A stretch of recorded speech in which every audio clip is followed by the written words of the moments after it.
नमस्कार, मैं Dhananjay Kumar the public India में आपका स्वागत है। कंपटीशन कमीशन ऑफ इंडिया एक संस्था है भारत सरकार की जिसमें वो ध्यान रखती है कि देश में किसी कंपनी की मोनोपोली न होने पाए। क्योंकि मोनोपोली होने का मतलब होता है कि जो देश के नागरिक हैं, जो उपभोक्ता है, उसकी मनमाने पूर्ण तरीके में फंस जाए, उसकी मनमानी में उलझ जाए। सरकार की जिम्मेदारी है, चूंकि सरकार जो है लोकतांत्रिक सरकार है और सरकार की जिम्मेदारी है कि कोई कंपनी अपनी मनमानी न करे, उपभोक्ता को ब्लैकमेल न करे, उपभोक्ता को अपने तरीके से हैंडल करने की कोशिश न करे। और ये चर्चा जो है पिछले दिनों जब इंडिगो संकट आया, आपको पता ही है कि इंडिगो की वजह से लोग जो है वो कई दिन एयरपोर्ट पे पड़े रहे, उनके जरूरी काम देश से लेकर के विदेश तक में जहां उनको जाना था वो नहीं जा सके। लोग रोते रहे, गिड़गिड़ाते रहे, परेशान होते रहे, लेकिन कुछ नहीं हुआ। सरकार ने भी कोई मदद नहीं की उनकी। और उसकी वजह बताई गई कि इंडिगो ने अपनी फ्लाइट्स जो है वो लगातार कैंसिल की, हजारों की संख्या में फ्लाइट्स कैंसिल की, इंटरनेशनल फ्लाइट्स और डोमेस्टिक फ्लाइट्स दोनों। और लोग जो है परेशान, परेशानी की चर्चा हालांकि गटर मीडिया में कम हुई, लेकिन सोशल मीडिया पे खूब हुई, चूंकि वो जो परेशान होने वाले लोग थे वो देश के ए ग्रेड नागरिक थे। हालांकि संविधान ने नागरिकों की कोई ग्रेडिंग नहीं की है, लेकिन हम सब इस बात को जानते हैं कि जो गरीब है उनके लिए रेलगाड़ी है, जो अमीर है उनके लिए हवाई जहाज है। और खास करके 90 के बाद जो देश में मध्य वर्ग तैयार हुआ, जिसको नौ धनाढ्य कहा जाता है, वो ये मान करके चलते हैं कि हमारे पास पैसा है तो हम कुछ भी कर सकते हैं। इंडिगो संकट के बाद उनका भी भ्रम ये टूटा और उनको लगा कि पैसा है लेकिन उससे सब कुछ नहीं हो सकता। कोई भी कंपनी उनको बंधक बना सकती है। इंडिगो ने यही किया और इंडिगो को लेकर के अब जो है जांच चल रही है, मंत्रालय जांच कर रहा है, डीजीसीए जांच कर रहा है। खुद इंडिगो कंपनी ने कहा कि हम जांच कर रहे हैं कि ऐसा क्यों हुआ। लेकिन लोग जान रहे हैं, कई लोग कह रहे हैं, जो जानकार हैं, जो दिल्ली को जानते हैं, जो इस दुनिया को जानते हैं, वो बता रहे हैं कि इसके पीछे सरकार का भी खेल है, सरकार भी इसमें शामिल है। तो जब सरकार शामिल है तो अपने आप जो है अडानी का नाम आ जाता है। मैं पहले आपको एक स्लाइड दिखाऊंगा कि ऐसे कई क्षेत्र हैं जहां मोनोपोली है। ये देखिए, दैनिक भास्कर ने 2 दिन पहले एक स्टोरी छापी थी, उसमें है कि देखिए ये जो कंपनियों की मोनोपोली कहाँ कहाँ है। डिपॉजिटर्स होते हैं, ये जो शेयर बाजार का है बिजनेस उसमें है। एयरलाइंस में देखिए डोमेस्टिक, पैसेंजर और डिस्टेंस, इंडिगो और एयर इंडिया की एक तरह से कहिए दादागिरी है। 91% शेयर जो है इंडिगो एयर इंडिया के पास है। इंडिगो के पास 65% शेयर था, जो अब 10% घटा दिया गया है, यानी अभी भी उसके पास 54% शेयर है। जो उड़ाने हैं उसको लेकर के मैं शेयर की बात कर रहा हूँ। और 3 कंपनियां मिला करके 96% और कुल 5 कंपनियां हैं। लेकिन 5 कंपनियों में देखिए 2 कंपनियां जो है दादा है, एक एयर इंडिया जो अब टाटा के पास है और एक इंडिगो। पहले एयर इंडिया सरकार के पास थी, अब वो भी प्राइवेट हो गई। फिर देखिए यूपीआई से जो पेमेंट करते हैं, देखिए फोन पे और गूगल पे दो महत्वपूर्ण है, उसका 84 84% हिस्सा है। तो जब फोन पे या गूगल पे में कुछ गड़बड़ी हो जाएगी तो समझिए यूपीआई आपका ठप हो जाएगा। इसी तरह टेलीकॉम सेक्टर में देख लीजिए कि जियो और एयरटेल की दादागिरी है। 75% हिस्सा जो जो टेलीकॉम सेक्टर का है वो जियो और एयरटेल शेयर करते हैं। पिछले दिन खबर भी आई थी कि जियो का जो है सबसे बड़ी कंपनी हिंदुस्तान की जियो हो गई। और याद कीजिए बीएसएनएल, बीएसएनएल जो है वो सरकारी कंपनी थी, वो कहाँ है, कहीं उसकी चर्चा नहीं है।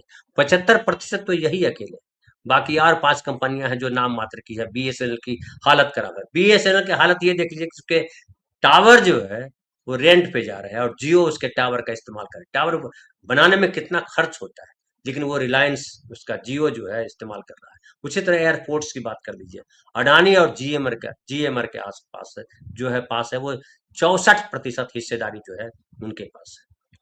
आपको पता ही है कि अडानी ने किस तरह से ये जो एयरपोर्ट्स को हैंडल करने की बात है, बड़े बड़े एयरपोर्ट्स अडानी के पास है।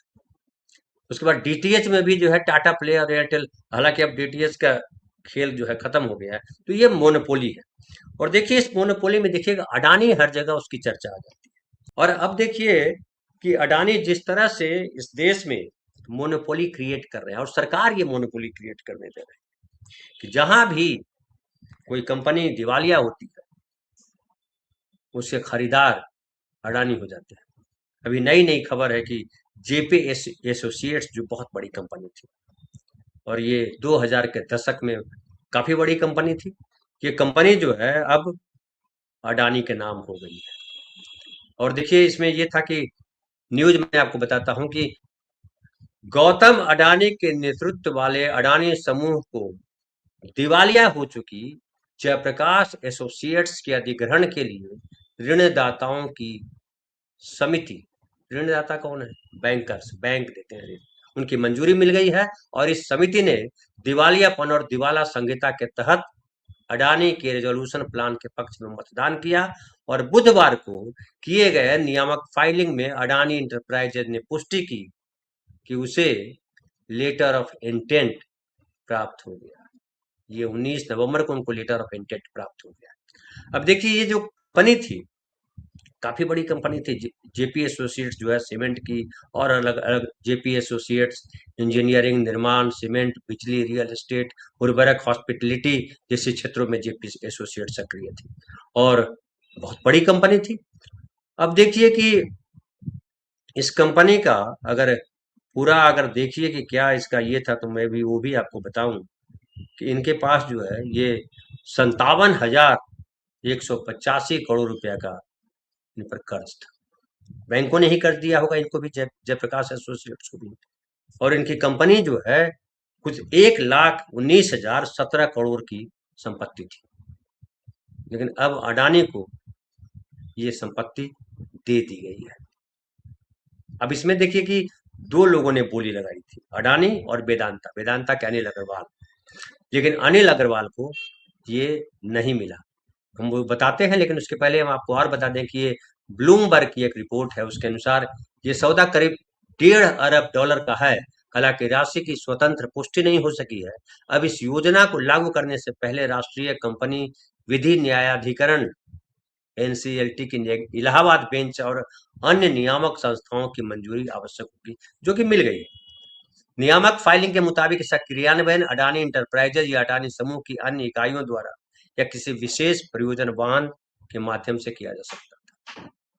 देखिए वेदांत, दिलचस्प ये है कि वेदांता ने बोली लगाई थी, और वेदांता की बोली थी कि 17,000 करोड़ रुपया का उसने लगाया था कि 17,000 करोड़ में हम खरीदेंगे, लेकिन उनका जो है इसलिए एक्सेप्ट नहीं हुआ कि जो ऋणदाता थे उन्होंने ये स्वीकार नहीं किया उनके प्रोजेक्ट प्रस्ताव को, क्योंकि बताया जाता है कि उन्होंने कहा था कि हम 7 साल में पेमेंट करेंगे, और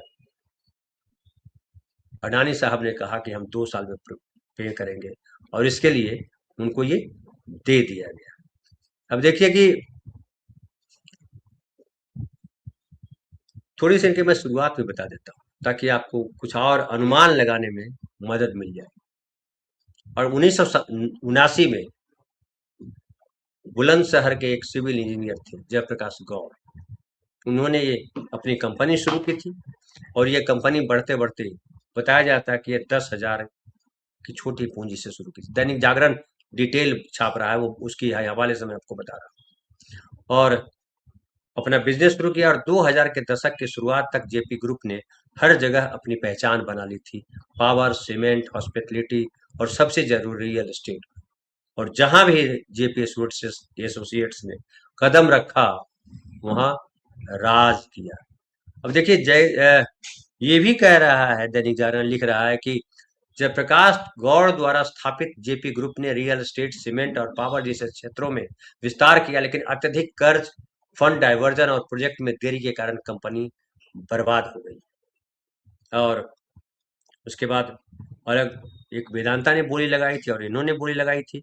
वेदांता ने 17,000 करोड़ की बोली लगाई थी, और अदानी ग्रुप ने 14,535 करोड़ की बोली लगाई थी। और अदानी को मिल गया, क्योंकि उन्होंने कहा कि हम 7 साल में नहीं 2 साल में पेमेंट करेंगे। और जो बैंक थे उन्होंने अदानी को ऋण देना कबूल किया। अब मैं कुछ और आपको दिखाता हूँ, एक और स्लाइड आपको दिखाऊंगा। एक और स्लाइड दिखाइए अडानी जी का कि कौन कौन सी कंपनियां पिछले कुछ सालों में उन्होंने खरीदी है और बैंक का कितना लॉस हुआ है, इसमें आपको अंदाजा मिलेगा। देखिए कंपनी है HDIL, बड़ी कंपनी थी जिस जो बिल्डिंगें बनाती थी, रियल एस्टेट की बिल्डिंग थी, वो अडानी प्रॉपर्टीज ने खरीद ली। इसका लोन बकाया था, बैंकों का लोन था 7,795 करोड़ रुपए का, लेकिन मात्र 285 करोड़ में सेटल हो गया। यानी 96% का लॉस हुआ बैंक को। बैंक का लॉस मतलब हमारा आपका आम आदमी का लॉस, ध्यान रखिए।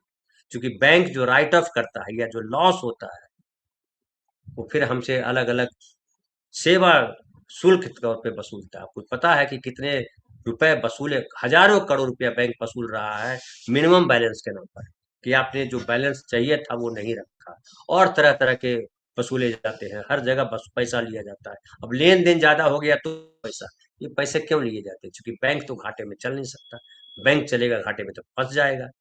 अब तो इसके लिए क्या हो रहा है कि हमसे वो पैसे वसूले जाते हैं, लेकिन यहाँ छूट दी जाती है। फिर देखिए ये रेडियस एस्टेट्स एंड डेवलपर्स, ये भी अडानी ने खरीदा, और ये 1700 करोड़ का जो है ये ऋण था, जो 76 करोड़ में सेटल हो गया। बताइए, 96% का लॉस हुआ बैंक को। इसलिए इसी तरह नेशनल रेयान कॉर्पोरेशन अडानी ने खरीदा, अडानी प्रॉपर्टीज ने, और 1175 करोड़ का ऋण था, और मात्र 160 करोड़ में डील हो गया, सेटल हो गया। इसमें भी बैंक को देखिए 86% का लॉस हुआ। ऐसे ही SR power MP limited, Madhya Pradesh में जो एसआर का जो पावर यूनिट था वो अडानी ने खरीदा, 12,013 करोड़ का ये लोन था बैंक का, और 2,500 करोड़ में सेटल हो गया। 79% का लॉस हुआ। ऐसे Dighi port limited, Adani port and SEZ limited ने खरीदा, 3,075 करोड़ का लोन था, और मात्र 705 करोड़ में सेटल हो गया। 77% बैंक का लॉस हुआ। और देखिए लैंको अमर कंटक पावर, ये भी एनर्जी का है, ये अडानी पावर ने खरीदा, और 15,190 करोड़ का लोन था, 4,101 करोड़ में सेटल हो गया। 73% का लॉस हुआ बैंक को। फिर कोस्टल इनर एनर्जी लिमिटेड, ये भी एनर्जी का है, अडानी पावर ने खरीदा है, 12,300 करोड़ का ये लोन था, और 3,005 करोड़ 500 करोड़ में सेटल हो गया। 72% बैंक को लॉस हुआ। आदित्य स्टेट्स, अदानी प्रॉपर्टीज ने खरीदा, 593 करोड़ का लोन था, 265 करोड़ में सेटल हो गया, और 55% का लॉस हुआ। उसी तरह जो है करकाई कराईकल पोर्ट, अच्छा ये भी पोर्ट है, अडानी पोर्ट ने खरीदा, 2,969 करोड़ का लोन था, और 1,485 करोड़ में सेटल हुआ। 43% का लॉस हुआ बैंक को। तो ये देखिए तमाम जहां भी आजकल आता है कि वो कंपनी दिवालिया हो गई, इसके पहले एसीसी सीमेंट और कई कई चीजें खरीदी, जहां भी आता है जिक्र आता है, नया कोई मालिक बदल रहा है तो मालिक अडानी होता है, दूसरा कोई मालिक नहीं होता है। और ये अडानी को लेकर के राहुल गांधी जो इतने सारे सवाल उठाते रहते हैं, उन सवालों के जवाब आपको इन जगहों पे दिखाई पड़ रहे हैं। और अडानी किस तरह से मोनोपोली क्रिएट कर रहा है, और अडानी को मोनोपोली क्रिएट करने दे कौन रहा है? तो भारत सरकार दे रही है। इंडिगो जैसे संकट जब आ चुका है कि एक व्यापारी, एक इंडस्ट्रियलिस्ट अलग में नहीं है, व्यापारी, तो किस तरह से इंडिगो ने पूरे देश के नागरिकों को, उसमें विदेशी नागरिक भी थे, बंधक बना लिया, एक तरह से मजबूर हो गए सब। कितना लोगों का नुकसान हुआ। अब बता रहे हैं 5,000 और 10 करोड़ का, 10,000 का वाउचर देने वाला है, लेकिन कितने लोगों का क्या क्या नुकसान हुआ, इसका अंदाजा वही लगा सकते हैं जिन्होंने नुकसान झेला है।